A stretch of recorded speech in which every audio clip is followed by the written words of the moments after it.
Hello student, आज हम non metal और मेटल में आपको कुछ इम्पोर्टेंट मेटल्स और नॉन मेटल्स के रिप्रेजेंटेशन के बारे में बताएंगे कि कैसे उनका सिंबल, क्या क्या सिंबल होता है। जैसे मेटल में हमने इधर आपको एक कॉलम दिया हुआ है, लिथियम। लिथियम का सिंबल Li देते हैं, बेरिलियम का Be, सोडियम का Na, मैग्नीशियम का Mg, अल्युमिनियम का Al, पोटासियम का K, कैल्शियम का Ca, कॉपर का Cu, आयरन का Fe, निकेल का Ni, जिंक का Zn, सिल्वर का Ag, गोल्ड का Au, platinum Pt, chromium Cr, tungsten W। ये सभी मेटल्स हैं जिनका हम सिंबल है ना ये यूज करते हैं। आगे चल के हम लोग जो रिएक्शन वगैरह बनाते हैं उसमें हम लोगों को ये बेनिफिट देता है। जैसे बोरन, ये नॉन मेटल है, B, carbon C, oxygen O, nitrogen N, sulphur S, phosphorus को P से रिप्रेजेंट करते हैं, क्लोरीन को Cl से, हाइड्रोजन को H से, आयोडीन को I से, सिलिकॉन को Si से, हीलियम को He से, नियोन को Ne से, आर्गन को Ar से। ये सब कुछ सिंबल है जो इम्पोर्टेंट नॉन मेटल्स और मेटल्स हैं, उनका हमने आपको सिंबल दिया है। इसमें एक चीज जो है, अक्सर जो फॉर्मूला हम यूज करते हैं while we are going to solve the chemical reaction, है ना, जब हम केमिकल रिएक्शन दिखाने जाते हैं तो उसमें हम कुछ फॉर्मूला यूज करते हैं। जैसे हाइड्रोजन के लिए ये मोलिक्यूलर फॉर्मूला, ये सिंबल नहीं है, ये फॉर्मूला है इसका, H2 यूज करते हैं। उसी तरह ऑक्सीजन के लिए O2 यूज करते हैं, N2 के लिए, नाइट्रोजन के लिए, ठीक है, N2 यूज करते हैं। उसी तरह आपको क्लोरीन हमको दिखाना है, क्लोरीन के लिए Cl2 यूज करते हैं। ये मोलिक्यूलर फॉर्मूला है, जनरली हम इसको यूज करते हैं, ठीक है। बाकी जो मेटल में आपने देखा उसमें ऐसा कुछ नहीं है, ये L2 या Na2 चाहे Ca2 ऐसा होता है, ऐसा नहीं है। केवल यह जो है नॉन मेटल में कुछ है, ठीक है। तो इनका मोलिक्यूलर फॉर्मूला आगे के क्लास में जाएंगे तो आपको पता चलेगा कि मोलिक्यूलर फार्मूला क्या होता है और एटॉमिक फार्मूला सिंबल क्या होता है। जो सिंबल होता है वह एटम को रिप्रेजेंट करता है, जो मोलिक्यूलर फार्मूला होता है उसके एक मोलिक्यूल को रिप्रेजेंट करता है, ठीक है। तो अब हम रिएक्टिविटी सीरीज हम जान लें तो उसके बाद हमें रिएक्शन आसान हो जाती है समझना। Reactivity series of metals, reactivity series of metals.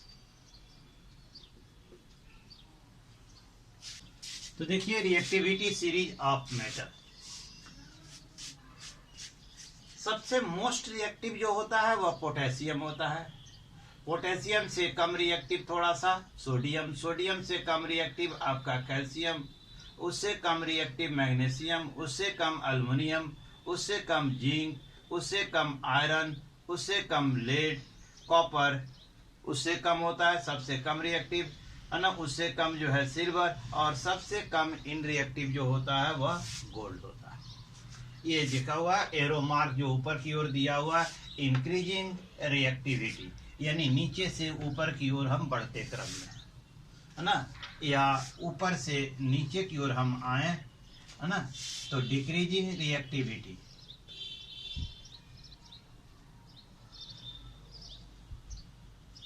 Decreasing reactivity,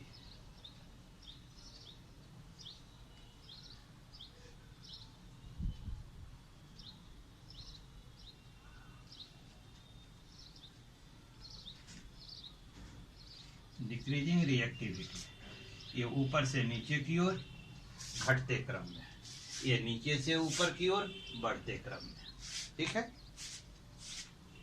अब हम पढ़ेंगे chemical properties of metal and non metal. ये हमने इसलिए दिया, सबसे मोस्ट रिएक्टिव, ठीक है, जो होते हैं, देखिए मेटल्स में मोस्ट रिएक्टिव आपका है कौन सा? पोटेशियम एंड सोडियम, ठीक है ना। दैट ये अधिक रिएक्टिव होते हैं, इन्हें हम खुले में नहीं रख सकते, इसलिए इन्हें हम किरासन तेल में, है ना, both are kept in kerosene oil, इन्हें हम केरोसिन ऑयल में रखते हैं। नॉन मेटल में जो मोस्ट रिएक्टिव होता है, नॉन मेटल में मोस्ट रिएक्टिव जो होता है वह आपका होता है फास्फोरस, है ना। इसे, है ना, it is kept in water, इसे हम पानी में रखते हैं, ठीक है।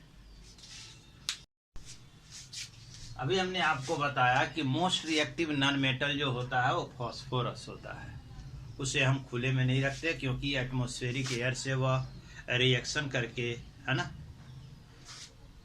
फास्फोरस ऑक्साइड बनाता है, तो इसलिए हमेशा उसे हम पानी में रखते हैं, क्योंकि पानी में सोल्यूबल होता नहीं है, फास्फोरस पानी में सोल्यूबल नहीं है, इनसोल्यूबल होता है, इसलिए हम उसे पानी में रखते हैं। उसी तरह सोडियम और पोटेशियम को हम तेल में रखते हैं, क्योंकि यह जब खुले में रखते हैं तो एटमॉस्फेयर में जो मॉइस्चर होता है उसके साथ जो है विगोरसली रिएक्शन करता है, और रिएक्शन करके, है ना, सोडियम हाइड्रोक्साइड बनाता है, तो इसलिए हम उसे खुले में नहीं रखते, क्योंकि रिएक्शन उसकी वायलेंटली होती है, तो lead some time to the accident, कभी कभी एक्सीडेंट हो जाती है, इसलिए ऐसा नहीं होता है। आइए देखते हैं कुछ केमिकल प्रॉपर्टी, ठीक है। पहला देखते हैं विथ ऑक्सीजन,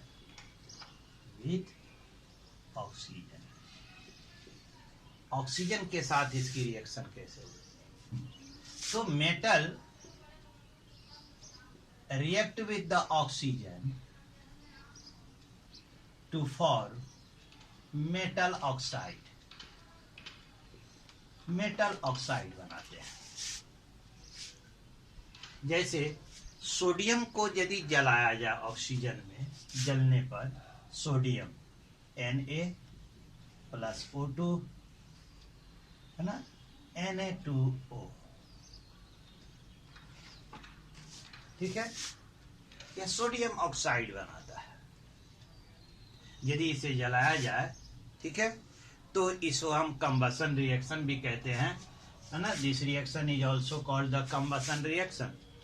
ठीक उसी तरह मैग्नीशियम के फीते को यदि ऑक्सीजन में हम जलाएं तो मैग्नीशियम ऑक्साइड बनता है, MgO, ठीक है, या येलो फ्लेम के साथ जलता है, ठीक है ना। और यह जो है डाइजलिंग फ्लेम के साथ जलता है, ठीक है। उसी तरह आयरन को यदि हम ऑक्सीजन के साथ रिएक्ट करें, यानी कि ऑक्सीजन के साथ हम, है ना, रिएक्शन करता है, तो वह बेसिक ऑक्साइड बनाता है। कब? जब मॉइस्चर हो, यानी एटमॉस्फेयर में जब मॉइस्चर हो।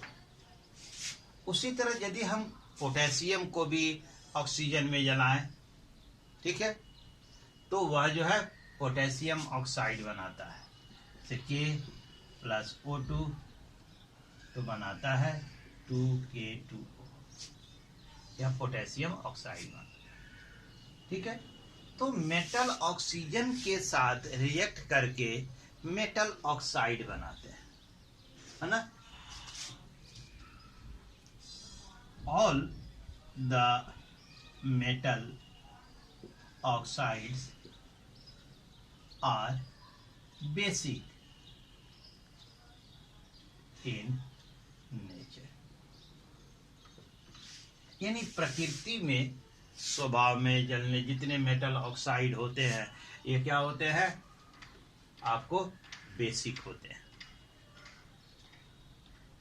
मोस्ट ऑफ द बेसिक यानी metal oxide are soluble in water, है ना। Most of basic are soluble in water to form metal hydroxide। Metal hydroxide बनाते हैं, जैसे मैग्नीशियम ऑक्साइड पार्शियली डिजोल्व है वाटर में, तो मैग्नीशियम ऑक्साइड को यदि पानी में घुलाया जाए, है ना, जल में घुलाया जाए तो यह बनाता है MgOH twice, partially soluble,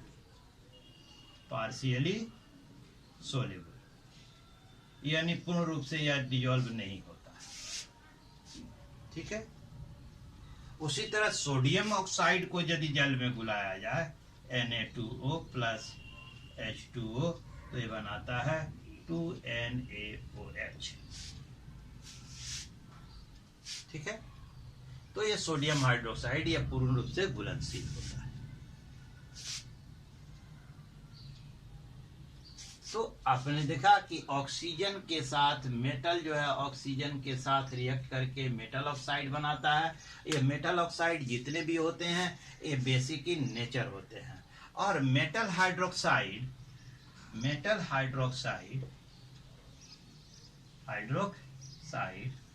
are also, है ना, बेसिक इन नेचर, ये भी जो है प्रकृति में, है ना, बेसिक होते हैं। This reaction is also called combustion reaction. This reaction is also called combustion reaction. इस रिएक्शन को हम कंबशन रिएक्शन भी कहते हैं। ठीक है, ऐसे बहुत सारे हैं। ठीक है, जो ऑक्सीजन के साथ रिएक्ट करते हैं, जितने भी मेटल, अल्युमिनियम है, अल्युमिनियम भी आपको जो है ऑक्सीजन के साथ रिएक्ट करके अल्युमिनियम ऑक्साइड बनाता है।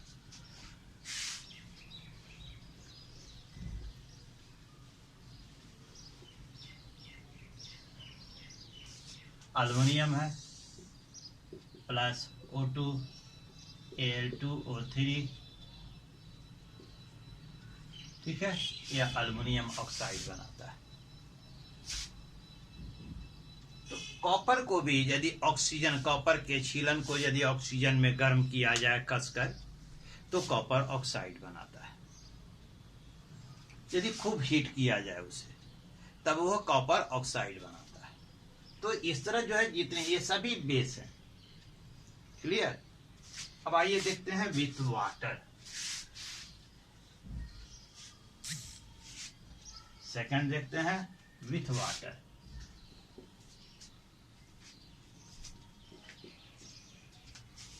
रिएक्टिविटी सीरीज में जो टॉप मोस्ट पे हैं, जैसे सोडियम, पोटेशियम, मैग्नीशियम, कैल्शियम, ये जो टॉप पर हैं ये वाटर के साथ रेडिली रिएक्ट करते हैं। बाकी जो रिएक्टिविटी सीरीज में नीचे हैं, बॉटम में है ना, तो कुछ तो गर्म वाटर के साथ रिएक्ट करते हैं और कुछ रिएक्शन नहीं करते, है ना। मोस्ट रिएक्टिव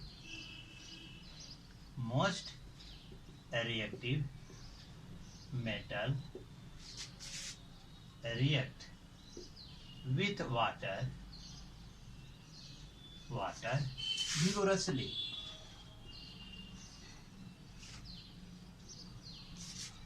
मॉडरेट, जैसे लाइक आपको पोटेशियम हो गया, सोडियम हो गया, मैग्नीशियम हो गया, कैल्शियम हो गया, ठीक है।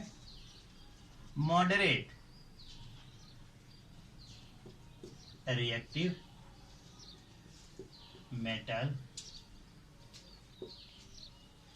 रिएक्ट विथ हॉट वाटर, ये गर्म पानी के साथ रिएक्शन करते हैं। जैसे आपको, है ना, अल्युमिनियम हो गया, जेडन हो गया, फिर से आपको आयरन हो गया, है ना, ये गर्म पानी के साथ रिएक्ट करते हैं, है ना। The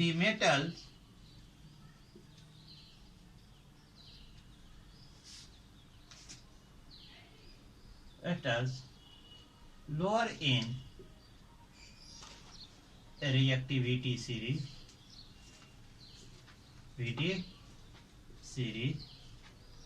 do not react with water, ये पानी के साथ रिएक्ट नहीं करते हैं। जैसे आपको, है ना, कॉपर हो गया, सिल्वर हो गया, गोल्ड हो गया, ठीक है, ये सभी जो है रिएक्ट पानी के साथ नहीं करते। तो आइए इसका रिएक्शन देखते हैं, पानी के साथ इसके रिएक्शन देखते हैं।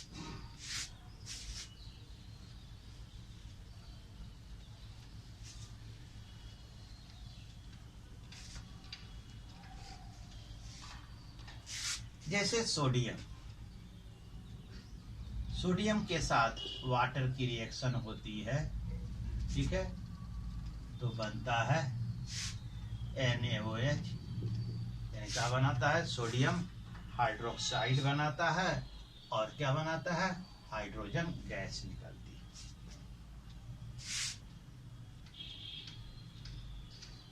ठीक है। उसी तरह पोटेशियम भी वाटर के साथ रिएक्ट करता है, तो 2KOH प्लस H2 यानी हाइड्रोजन गैस निकलती है, ठीक है। तो ये जो है, हमने कहा कि they are most reactive, they kept in the kerosene oil because both react with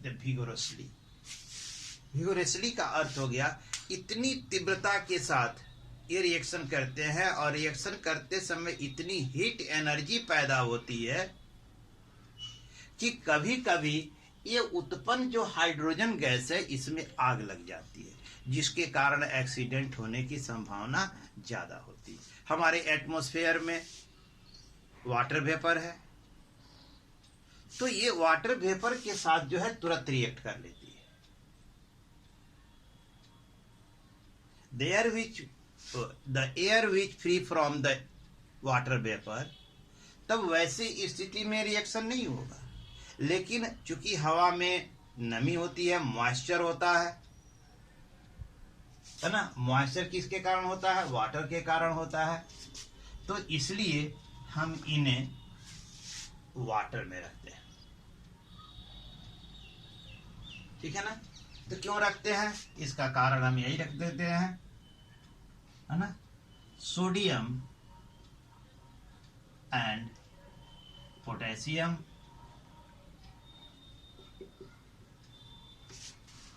are most reactive metals they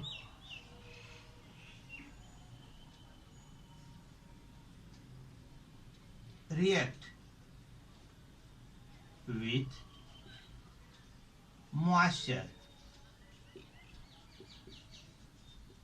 present in air vigorously. They react vigorously. They react vigorously with moisture present in air. During the reaction,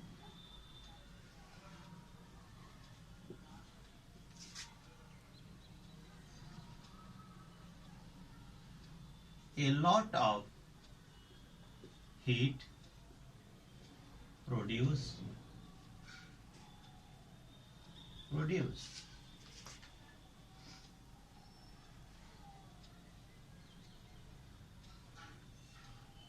due to heat, sometimes produced hydrogen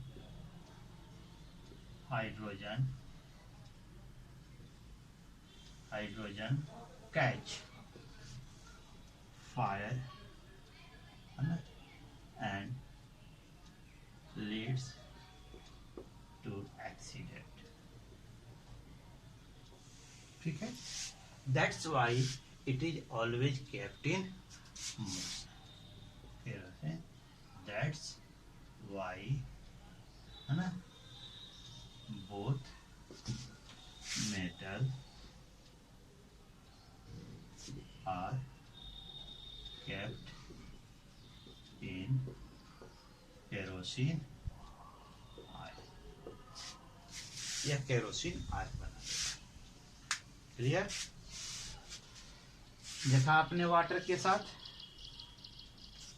इस water के साथ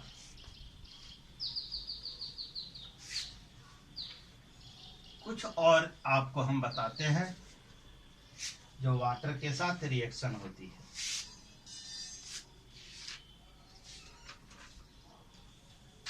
जैसे copper जो है water के साथ reaction करता है, लेकिन अकेले वाटर के साथ नहीं, हमारे एटमॉस्फेरिक में, हमारे हवा में जो कार्बन डाइऑक्साइड है, ऑक्सीजन है और नमी है यानी मॉइस्चर है, उन सब के साथ रिएक्शन करके वह दो कंपाउंड बनाता है। जैसे Cu plus H2O plus CO2 plus O2। ठीक है, तो ये बनाता है आपको CuOH का होल ट्वाइस प्लस CuCO3। ठीक है ना, इसे कहते हैं कॉपर हाइड्रोक्साइड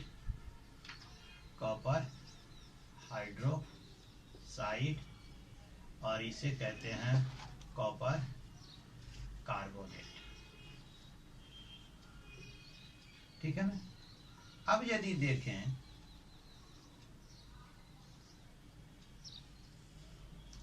ये जो है ना, ग्रीन कलर कोटिंग इस पर होती है, ग्रीन कलर की, ग्रीन कलर कहाँ होती है आपको ही बताते हैं। आपके घरों में बहुत सारे तांबे के बर्तन रखे हुए होते हैं, काफी दिन वो अक्सर क्या होता है, डेली यूज तांबे के बर्तन नहीं होते हैं, तो हम उन्हें घर के किसी कोने में किसी महफूज जगह पे रख देते हैं, तो वहाँ डैम्प होता है। क्योंकि अंधेरा होता है, वहाँ रोशनी नहीं होती है, कोने में उसको रख दिया जाता है, तो वहाँ जो डैम्प होता है तो वह धीरे धीरे, अचानक नहीं होता, बहुत ग्रेजुअली स्लोली रिएक्शन होती है। धीरे धीरे copper atmospheric oxygen, carbon dioxide और मॉइस्ट से रिएक्शन करके यह बनाता है, जिसके कारण उसकी सतह पर देखें तो हरे रंग की एक परत जम जाती है, हरे रंग की परत जम जाती है। ठीक है, उसी तरह आप देखें तो आयरन भी रिएक्ट करता है, ठीक है, Fe plus O2 plus H2। यह जो है ऑक्सीजन मॉइस्ट एयर के साथ रिएक्शन करता है और रिएक्शन करके बनाता है आपको क्या, Fe2O3, है ना, यानी ये फेरिक ऑक्साइड इसको कहते हैं, इसको कहते हैं फेरिक ऑक्साइड कहते हैं, ठीक है। तो फेरिक ऑक्साइड आप देखते हैं लोहे में जंग लग जाती है, देखा होगा आपने, लोहे को खुले में छोड़ देते हैं तो जंग लग जाता है, इसी को रस्ट कहते हैं, यानी जंग का लगना कहते हैं। तो इस तरह देखें वाटर के साथ हमने देखा कि सोडियम की, पोटेशियम की, कॉपर की और आयरन की, तो ये जो है वाटर के साथ रिएक्शन करते हैं। न केवल वाटर के साथ, मॉइस्ट एयर, हम इसको सुलभ भाषा में कहें तो मॉइस्ट एयर के साथ रिएक्ट करके यह जो है रस्टिंग करता है। यह रस्ट जो है धीरे धीरे आयरन को क्या कर जाता है, चबा जाता है, धीरे धीरे वह खत्म हो जाता है, ठीक है। तो इसमें हाइड्रोजन गैस भी निकलती है।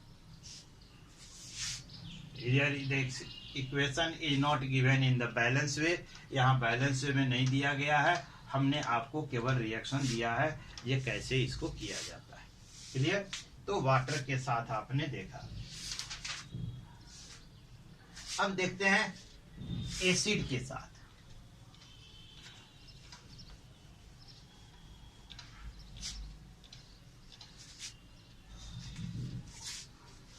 विथ एसिड, है ना, तो मेटल प्लस एसिड बराबर होता है metal salt plus hydrogen gas, ठीक है। मेटल जो है एसिड के साथ रिएक्ट करके मेटल साल्ट बनाते हैं और हाइड्रोजन गैस निकलती है, ठीक है। तो मेटल में जैसे देखिए सोडियम है, सोडियम को हाइड्रोक्लोरिक एसिड के साथ रिएक्शन कराते हैं, डाइल्यूट, है ना, तो NaCl बनता है और हाइड्रोजन गैस निकलती है। पोटेशियम को यदि हम कराते हैं HCl के साथ तो KCl यानी पोटेशियम क्लोराइड बनता है और हाइड्रोजन गैस निकलती है। उसी तरह, है ना, कैल्शियम की रिएक्शन कराते हैं HCl के साथ तो CaCl2 बनता है और हाइड्रोजन गैस निकलती है। मैग्नीशियम की कराएं HCl के साथ तो MgCl2 बनता है और हाइड्रोजन गैस निकलती है। अल्युमिनियम के साथ कराएं HCl की तो AlCl3 बनता है, यानी साल्ट बनता है और हाइड्रोजन गैस निकलती है। ये कहीं बैलेंस में हमें नहीं दिया, केवल आपको जो है रिएक्शन दिया, ठीक है। तो ये देखें कि हमने केवल HCl यानी कि HCl सोडियम जो होता है आपको इनके साथ एसिड के साथ रिएक्ट करता है तो साल्ट बनाता है। जैसे आप कहेंगे सर H2SO4 के साथ भी रिएक्शन होती है, तो इसी को हम पलट दें, H2SO4 उसी को पलट दें Na के साथ तो Na2SO4 बनेगा प्लस हाइड्रोजन गैस बनेगी। उसी को हम पलट दें K को H2SO4 के साथ तो K2SO4 बनेगा और हाइड्रोजन गैस बनेगी। उसी तरह आपको Ca के साथ कर दें H2SO4 तो CaSO4 बनेगा और हाइड्रोजन गैस बनेगी। Mg के साथ कर दें, है ना, प्लस H2SO4 तो MgSO4 बनेगा प्लस हाइड्रोजन गैस, ठीक है। अल्युमिनियम के साथ कर दें H2SO4 तो Al2SO4 का होल थ्राइस बनेगा प्लस हाइड्रोजन गैस। एक चीज जो देखने वाली चीज है, जितने मेटल्स हैं जो रिएक्टिविटी सीरीज में जो लोएस्ट मोस्ट है, माने कि जो बॉटम पर है, जैसे आपका कॉपर है ना, फिर से आपको सिल्वर है, गोल्ड है, they do not react with the acid, है ना, ये एसिड के साथ रिएक्ट नहीं करते। जैसे copper do not react with dilute HCl और H2SO4 और HNO3 से रिएक्शन नहीं करता। लेकिन but with concentrated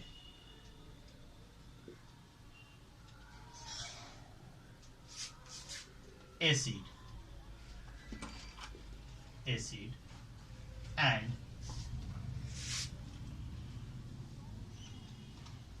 on heating, है ना, copper react but do not produce hydrogen gas। ठीक है, कॉपर जो है आपको डाइल्यूट H2SO4 HCl HNO3 से कोई रिएक्शन नहीं होता, लेकिन कॉन्सेंट्रेटेड एसिड के साथ जब गर्म किया जाए तो कॉपर रिएक्ट करता है, लेकिन हाइड्रोजन गैस उत्पन्न नहीं करता। ठीक है ना। अभी एक चीज जो यहां नोट देने वाली बात है, जितने भी मेटल्स हैं, है ना, all the metals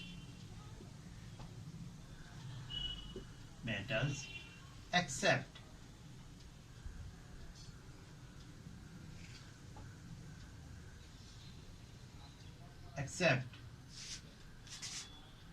manganese, magnesium and manganese, इसे हम पूरा नाम लिख देते हैं, मैग्नीशियम एंड मैग्नीज। ठीक है, इन दो को छोड़कर all the metals do not give hydrogen gas with nitric, है ना, यानी HNO3 एसिड। ठीक है, सल्फ्यूरिक एसिड के साथ देता है, हाइड्रोक्लोरिक एसिड के साथ देता है, लेकिन नाइट्रिक एसिड के साथ ये हाइड्रोजन गैस नहीं देते। ठीक है, तो यहां हमने देखा विथ द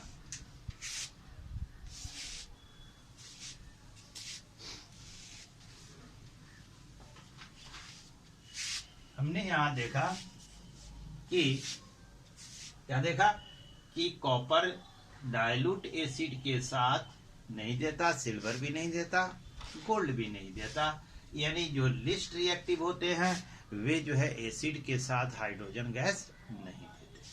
ठीक है,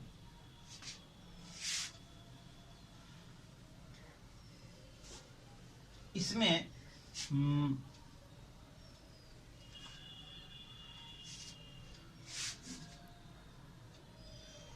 अब एक लास्ट आपको जो देते हैं वह है बेस के साथ, विथ बेस। बेस के साथ भी सबकी रिएक्शन नहीं होती। जैसे NaOH के साथ एल्युमिनियम की रिएक्शन होती है तो बनाता है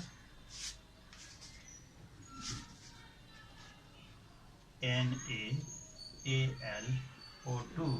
प्लस हाइड्रोजन गैस निकलती है। ठीक है, अल्युमिनियम के साथ। ये सोडियम हाइड्रोक्साइड क्या है? बेस है। उसी तरह सोडियम हाइड्रोक्साइड के साथ यदि Zn की हम अभिक्रिया कराएं, है ना, तो Na2ZnO2 सोडियम जिंकेट, इसे कहते हैं सोडियम एल्यूमिनेट, सोडियम एल्यूमिनेट, और इसे कहते हैं सोडियम जिंकेट,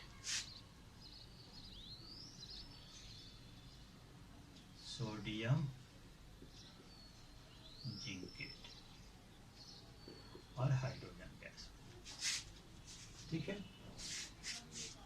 तो ये सभी बेस के साथ सभी मेटल्स की रिएक्शन नहीं होती है।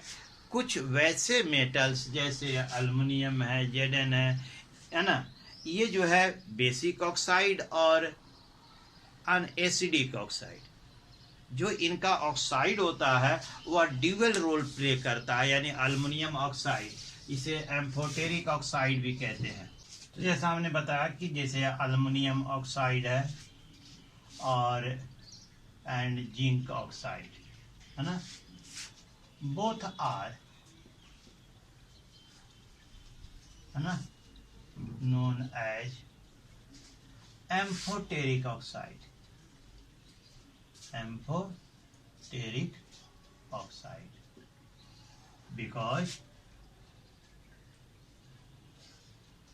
they show the dual behavior,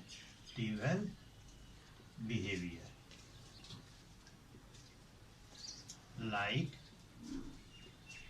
an acid and base। जैसे यही जब हम NaOH के साथ जब अल्युमिनियम ऑक्साइड की रिएक्शन कराते हैं तो यह हमें देता है NaAlO2 प्लस H2। ये बैलेंस नहीं है, इसे हम कहते हैं सोडियम एल्यूमिनेट, सोडियम एल्यूमिनेट। ठीक है, तो यहाँ HCl देखें, अल्युमिनियम ऑक्साइड के साथ रिएक्ट करके अल्युमिनियम क्लोराइड और वाटर बनाता है। तो यहाँ अल्युमिनियम ऑक्साइड बेस की है, तो ये बेस की तरह ही काम करा, और HCl एक एसिड है, तो यहाँ भी साल्ट बना और वाटर बना, इसलिए यह एम्फोटेरिक ऑक्साइड कहलाता है। ड्यूअल बिहेवियर, एक जगह जो है एसिड की जैसा काम करता है, दूसरी जगह बेस की तरह। तो यह देखें, तो इसका अर्थ हुआ कि बेस एसिड के साथ रिएक्ट करके साल्ट और वाटर बनाता है।